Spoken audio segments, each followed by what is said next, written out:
I continue with the third part on my thoughts and understanding of lust.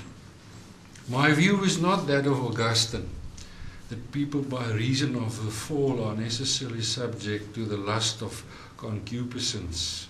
Nor do I describe to any modern Christian or secular position which celebrates the new freedom of sexuality in our time as a gate to a new depth and joy in personal heterosexual and homosexual relationships.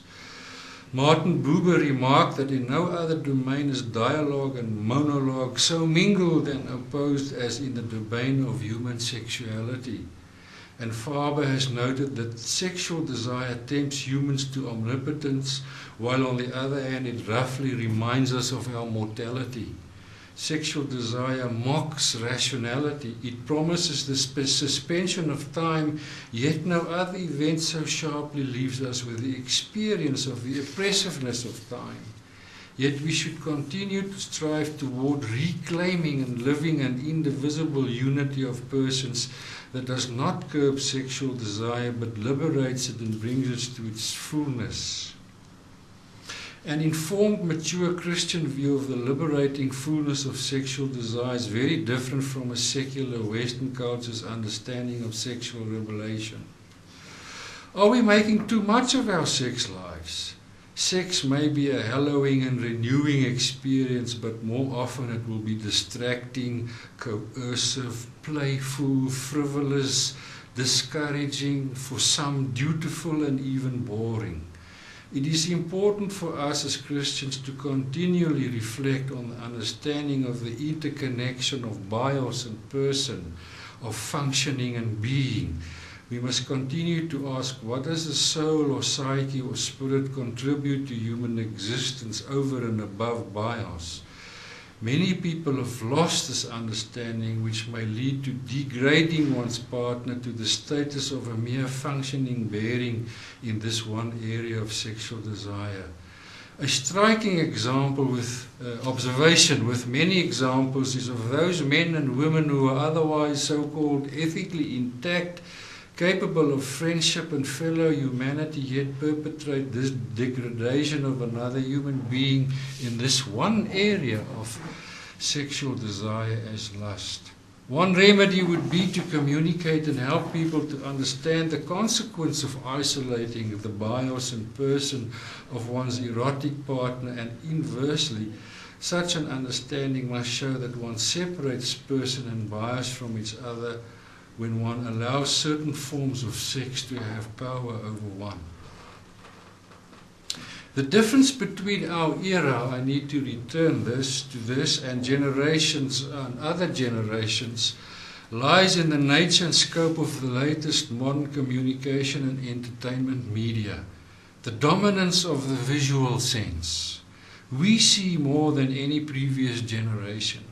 The technologies of television, personal computers and their storage capacity, the internet and mobile telephony have brought almost every visible thing that was at a distance from us nearer, available immediately, laying it out for our scrutiny or our close examination, allowing our lust-free reign and justifying our freedom of choice has allowed pornography to become one of the most lucrative industries ever created by humankind. We need to continue to condemn obscenity and realize that pornography is merely its visual published form. A sound conscience cannot remain neutral towards obscenity any more than it can remain neutral towards pedophilia and rape, which is not to say that obscenity must always be treated as a crime. The liberal and utilitarian moralities exemplified in John Portman's defense of lust argue that the internet has given lust a new outlet. For him, this is a positive development. He bases his position on such arguments as that the lack of lust is a telltale sign of depression, imagine. Lust cheers and sustains us with the confirmation that some people really can bring us joy. I have never read such a distortion of the meaning of joy. He then continues to argue that the internet and its capabilities reflect the triumph of human imagination. On the internet, in chat rooms, dirty talk passes as chatting. The internet has given us not a new way to have sex, but rather an absorbing new way to talk about sex. This makes a case, he argues, for the moral acceptability of anonymous dirty talk. And internet chatting, whether it be flirting, voyeurism or phone sex, in his view is not cheating. Portman correctly states that the three conditions of infidelity are: one, that it results in the breaking of a promise or a vow; secondly, that exchanging one partner for another is unfair treatment of the present partner; and three, that basically it is a deceitful act. Then in typical sexual liberatory terms, he argues that the emotional and spiritual pain of infidelity can be avoided if two people in a dyad have an open, honest relationship. They should agree on the rules and agree that the rules that apply to one partner are also valid for another.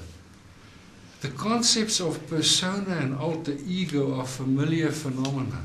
However, beyond playing computer games, the use of an avatar or alter ego as a three-dimensional graphic representation or model of oneself on the internet raises challenging ethical questions for the truth and authenticity of personhood when engaging with others in this fashion. Recently, Mary Eberhard documented the toxic forces of sex, alcohol and drugs in the college life in the United States. In an article published in November 2010, she brings to light something of the characteristics of this new binge drinking and hookup culture.